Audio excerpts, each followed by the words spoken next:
मित्रों नमस्कार, स्वागत है आपका अपने प्रिय कार्यक्रम के अंतर्गत। मैं अनिल वत्स।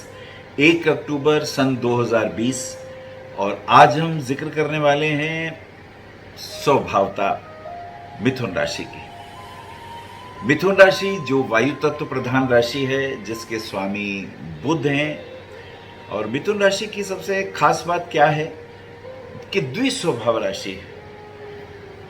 वायु तत्व प्रधान होने के कारण ऐसे लोग बुद्धिमान होते हैं, जीनियस होते हैं, अच्छे काउंसलर होते हैं, मोटिवेटर होते हैं, अकाउंट्स के क्षेत्र में पैसे के खर्चे के पॉइंट ऑफ व्यू से सोच समझ के खर्च करते हैं, स्वाभिमानी होते हैं, यारों के यार होते हैं, दोस्ती अच्छी निभाना चाहते हैं, टाइम की पंक्चुअलिटी भी निभाते हैं। तो ये इनकी खास खूबियां हैं। और सबसे अच्छी बात एक और भी है कि इस महीने विशेष रूप से सन 2020 में जुपिटर धनु राशि में होकर लगन को आस्पेक्ट कर रहा है। जब यह लगन को आस्पेक्ट करता है तो इसका मतलब जुपिटर का प्रभाव, जुपिटर जो कि 7th और 10th हाउस को लीड कर रहा है, तो वो प्रभाव भी देखने को मिलता है। आस्पेक्ट ऑफ जुपिटर हमेशा ही अच्छा है। सूर्य जो कि कन्या राशि में है, चतुर्थ भाव में, उसका भी प्रभाव हम देख रहे हैं किस प्रकार से हमें दिखाई देगा इसके अंदर। बुध पंचम भाव में तुला राशि में है, जिसको मंगल आस्पेक्ट करता है। अच्छा, मिथुन राशि वालों के लिए मंगल 6 एंड 11th हाउस का लॉर्ड होके शुभ नहीं होता। मार्केश जैसा, मार्केश तो नहीं होता, लेकिन छठा भाव रोग का, जिम्मेदारियों का, परेशानियों का है, रोग का भी है, कर्जे का भी है। और 11वां भाव जहां इनकम का है, वहां छठे से छठा होने के कारण रोग का भी प्रतिनिधित्व करता है। आइए देखते हैं किस प्रकार का प्रभाव इस महीने रहने वाला है। पहली, दूसरी, तीसरी तारीख की बात करते हैं। अधिक मास की पूर्णिमा, सत्यनारायण का व्रत 1 तारीख को। और 1 तारीख की स्थिति, ऑफिस के कार्यों में विशेष रूप से मन भी लगेगा और काम करने की रुचि भी होगी और सब पॉजिटिव साथ धीरे धीरे अभी चल रहा है। यद्यपि लॉकडाउन के बहुत से कष्ट हम लोगों ने देखे हैं। 2, 3, 4 तारीख की बात करें, 2 को द्वितीय अधिक मास और आश्विन कृष्ण पक्ष है और महात्मा गांधी का ये जन्मदिन भी है। और ये समय अगर हम देखेंगे तो शुभ कार्यों में, खास करके ऑफिस के कार्यों में, कर्तव्यों के प्रति निष्ठा के दृष्टिकोण से शुभ है। 3, 4, 5 तारीख की बात करते हैं। 3 को पंचक समाप्त हो जाते हैं और 3 की जो स्थिति है आर्थिक दृष्टिकोण से फायदेमंद रहने वाली बात है। लेकिन हमें ध्यान रखना है, आवेश, क्रोध और आवेश से बचना है, हिंसक घटनाओं से दूर रहना है और फास्ट ड्राइविंग से बचना है, कहीं चोट इत्यादि ना लग जाए। 4, 5 तारीख की बात करते हैं। 4 को मंगल वक्री हो जाता है। अब देखिए, मिथुन राशि वालों के लिए मंगल शुभ प्लैनेट नहीं होता। आय के दृष्टिकोण से तो शुभ है, जब ये वक्री होंगे तो आय के दृष्टिकोण से थोड़ी प्रॉब्लम होगी, लेकिन स्वास्थ्य के दृष्टिकोण से हमें विशेष ध्यान देना होगा।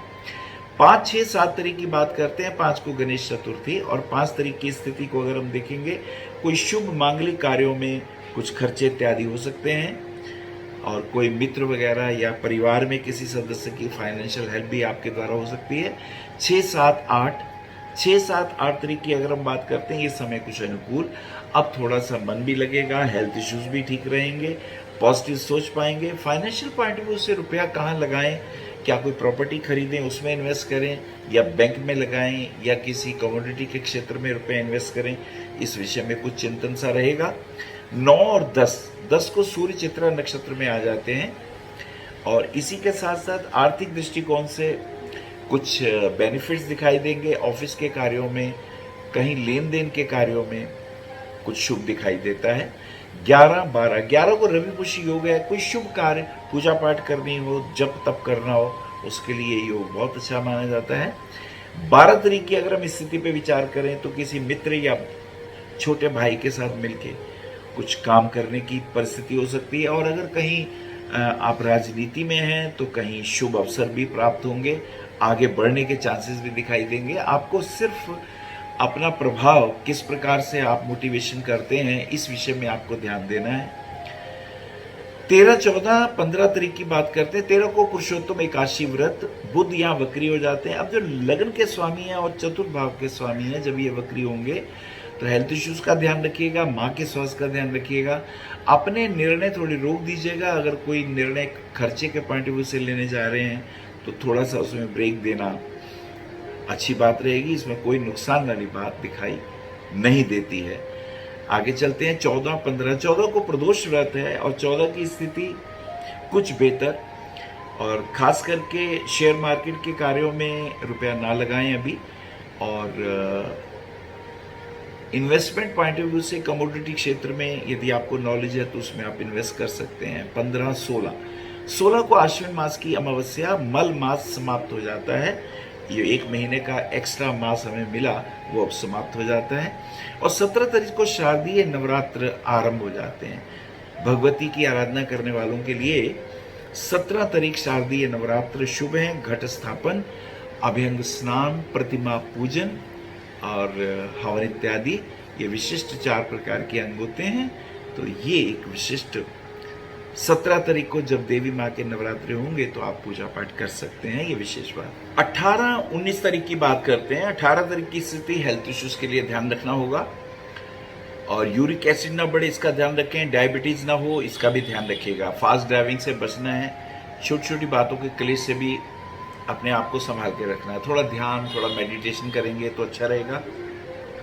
अड़ोस पड़ोस में किसी के साथ भी आपको ये ध्यान रखिएगा कि अपनी वाणी पे संयम रखेंगे, नहीं तो व्यर्थ के क्लेश तंग कर सकते हैं। 19, 20 तारीख की हम बात करते हैं। ये समय शुभ रहेगा, वाइफ के साथ संबंध अच्छे गुजरने चाहिए। वाइफ पढ़ी लिखी हैं, समझदार हैं, गुणी हैं, लेकिन यदि आप उनका मान सम्मान नहीं करेंगे तो वहां से भी आपके साथ मतभेद हो सकते हैं। वार्तालाप में व्यर्थ की परेशानी और टेंशन हो सकती है, इसका हमें बहुत ध्यान रखना होगा। 21, 22, 23 को शुक्र कन्या राशि में आ जाते हैं। शुक्र का प्रभाव आपके एक तो व्यय भाव का है और एक पंचम भाव का है। पंचम भाव एजुकेशन का है और पंचम भाव बच्चों का भी है, और आपकी गर्लफ्रेंड या बॉयफ्रेंड का भी है। जब ये नीच के होंगे तो बच्चों के एजुकेशन में प्रॉब्लम आएगी, पढ़ाई के दृष्टिकोण से भी टेंशन बनी रहेगी, कंसंट्रेशन पूरी रखिएगा। और 12वें भाव में राहु और केतु के प्रभाव होने के कारण एक्स्ट्रा अफेयर्स में दिलचस्पी कम लें, नहीं तो व्यर्थ का अपयश परेशानी का कारण बन सकता है। 24, 25, 26। 24 को श्री दुर्गा अष्टमी और नवमी दोनों एक ही दिन पड़ रही हैं, तो जो लोग देवी माँ के अष्टमी पूजन करते हैं वो नवमी का भी पूजन कर लेंगे। 25 तारीख को विजयादशमी यानी दशहरे का दिन है। विजय नामक मुहूर्त दशमी तिथि को जब पड़ता है तो इसे विजयदशमी कहते हैं। आज के दिन भगवान श्री राम रावण का वध करके वापस अपने घर आए थे, और ये भाग्य को बढ़ाने वाला दिन है, शुभ दिन है। ऐसे समय में लोहे का, प्लास्टिक का, केमिकल का काम करने वालों में विशेष फायदा, और धार्मिक दृष्टिकोण से भी विशेष शुभ। कोई साधना वगैरह करना चाहें तो आप कर सकते हैं। 26, 27 पाप अंकुशा एकादशी व्रत 27 तारीख को, और ऑफिस के कार्यों में फिर मन लगेगा आपका, और किसी गुरु से मुलाकात हो सकती है, कोई पुरस्कार इत्यादि मिलने के योग भी दिखाई देते हैं।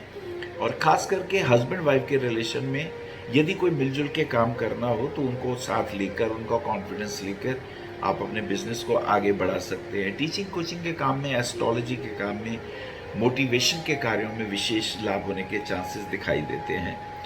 28, 29, 30। 30 को पंचक समाप्त हो जाते हैं, और 28 तारीख को 28, 29, 30 को फास्ट ड्राइविंग से बचना है। पुलिस में या मिलिट्री में है तो अपनी सेहत का ध्यान रखिएगा। व्यर्थ लड़ाई झगड़ों से दूर रहिएगा। किसी का भी जाने अनजाने अपमान मत करिएगा, क्योंकि इससे तकलीफें और कष्ट बढ़ने के योग दिखाई देते हैं। 31 तारीख आश्विन मास की पूर्णिमा। पूर्णिमा तिथि को चंद्रमा को अर्घ्य दीजिएगा, और ब्राह्मणों को खाना खिलाइए, कुछ वस्त्र इत्यादि भी दे सकते हैं। मिथुन राशि वालों के लिए मैं सोचता हूं कि यदि पन्ना रत्न 6 सवा 6 रत्ती का सबसे छोटी उंगली में पहनेंगे तो उनके लिए शुभ रहेगा बुधवार वाले दिन। और ओपल रत्न पहन सकते हैं, उसका अंगूठी बना के फर्स्ट फिंगर में पहन सकते हैं। और नीलम रत्न अभी ना पहने, क्योंकि अष्टमेश भी है और नवमेश भी है, अतः नीलम रत्न को अवॉइड करें। और इसी के साथ साथ देवी माँ की पूजा, ओम ऐं ह्रीं क्लीं चामुंडाय विचे नवान मंत्र का जाप आपके लिए शुभ रहेगा। शनि देव के लिए विशेष रूप से छायादान जरूर करें। हर प्रकार के अरिष्ट अनिष्ट दूर करने के लिए कटोरी में, कांसे की कटोरी में सरसों का तेल ले लीजिए, उसमें एक सिक्का डाल दीजिए और उसमें अपनी छाया चित्र देख के उस तेल को जो शनि के दान मांगने वाले आते हैं उन्हें दे दीजिए, या तेल का दीपक जला के पीपल के पेड़ के नीचे रख दीजिए और ओम शम शनिश्चराय नमः ऐसा बोलें। पीपल के 7 परिक्रमा लगाएं और पीपल पे थोड़ा जल चढ़ा दें, तो शनि संबंधी प्रभाव या कष्ट की जो स्थितियां हैं, क्योंकि शनि अभी अष्टम भाव में ही चल रहा है, अतः आपको अपनी सेहत का भी बहुत ध्यान रखना है। इन बातों का रखेंगे ध्यान तो काहे को होंगे व्यवधान। और मुझे लगता है कि ये छोटी छोटी बातों का ध्यान रखिएगा। लाइट ग्रीन कलर, सफ़ेद रंग आपके लिए शुभ है। गाड़ी वगैरह लेना चाहे तो व्हाइट रंग की आपको बहुत शुभ रहेगी। लाइट ब्लू या ग्रे रंग भी आपके लिए शुभ है। नमस्कार। आप आचार्य श्री अनिल वत्स जी के आध्यात्मिक प्रवचन, ध्यान व ज्योतिष संबंधी मासिक राशि फल फेसबुक, यूट्यूब, www.astroanilvats.com पर भी देख सकते हैं। For appointment, भविष्य कथन, Monday to Saturday, 11 a.m. to 6 p.m. BE 279, Street number 6, Harinagar, New Delhi 110064. Phone number 98917 39999, 98181 89993, 981 088 7002, 886 000 6030. Website www.bhavishyakathan.com.